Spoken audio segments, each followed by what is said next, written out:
I don't know if you heard, but I started a political party in Cyprus. Good. So Makes sense.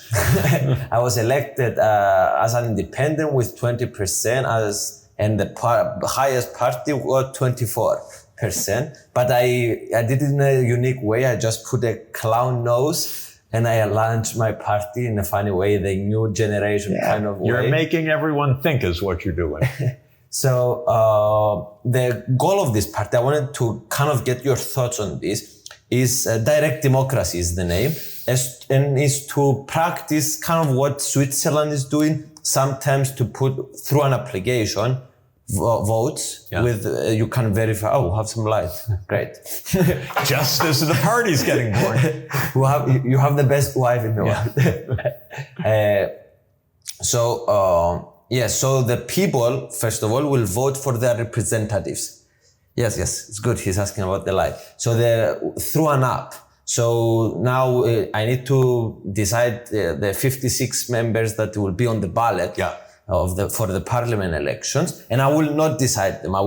Anyone can put and they can make campaign and the people will vote with them in the app. And some policies, like we will ask the people, as I do it sometimes also in the European Parliament. I ask the people and they vote, what should I vote sometimes? Like, for example, about sanctions to Russia. So they voted that Cyprus people, by 85%, they don't want to sanction Russia as Europe. So, and this is kind of the concept, and I'm curious to hear your thoughts. Great thoughts. Great thoughts of you and great ideas. And basically, the way that our parliamentary democracies evolved was from the 18th century. And in the 18th century, I know my country, the United States, if you wanted to get to Washington, it would take several weeks. And there was absolutely no way to canvass the public on the 100 things that had to be voted on. So it had to be representative democracy. And those representatives had to actually be physically present. And that was a long, arduous journey. And the whole idea of representative democracy is that these people should represent our interests. And if you're a big place, you can't really have direct participation. You need somehow to have somebody doing this business for you. In the digital age, we should be innovating all over the place. Everyone can participate.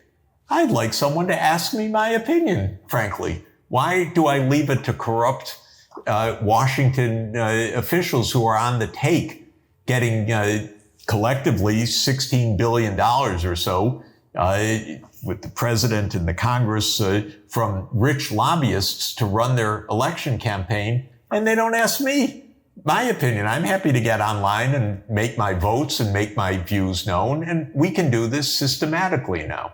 So I think we need to do exactly what you're saying. I don't know how to do it exactly. I don't know as well. I told to the people that it will be the first test. So people, for now, you will have verification of the passport. We can verify that you're a Cypriot citizen and all this stuff. So try it. So if this works. No, try it and try to get the public voice heard. And try to make it as representative as possible so that it's not just a few people who are going and, logging on the system, but really heard. Because I know in my own country, in the United States, I think I side with the majority opinion on just about everything, by the way. I think the wisdom of the crowds is very good. Yeah, the Americans, they want the Ukraine war to stop. They want a state of Palestine. They hate what Israel is doing. They want to tax the rich. They want their privacy. They don't want the military-industrial complex. It's all good. And it's just about every issue. They want climate action. They don't believe when Trump says this is a hoax. No, the American people are very sensible. On almost every issue, it's 60-40 on the right side, sometimes 70-30. But the policies, nonstop, are against the majority, nonstop, because they're owned by the lobbies. And so why do we need to pay these people and have these $16 billion election rounds when everyone can get on free and be heard? Now, I admit there are things to think about and there are ways to do this, but let's do it now. We should be innovative in our politics. Because politics stayed the same for the last 50, 100 years. There's not a lot of innovation. Exactly. So we need to, and it's hard to innovate politics because it's hard to get in the system because of the way it only allows certain type of people to be in the system. So anyways, I just wanted to hear your thoughts about this. I'm all in favor of the experiment. Good.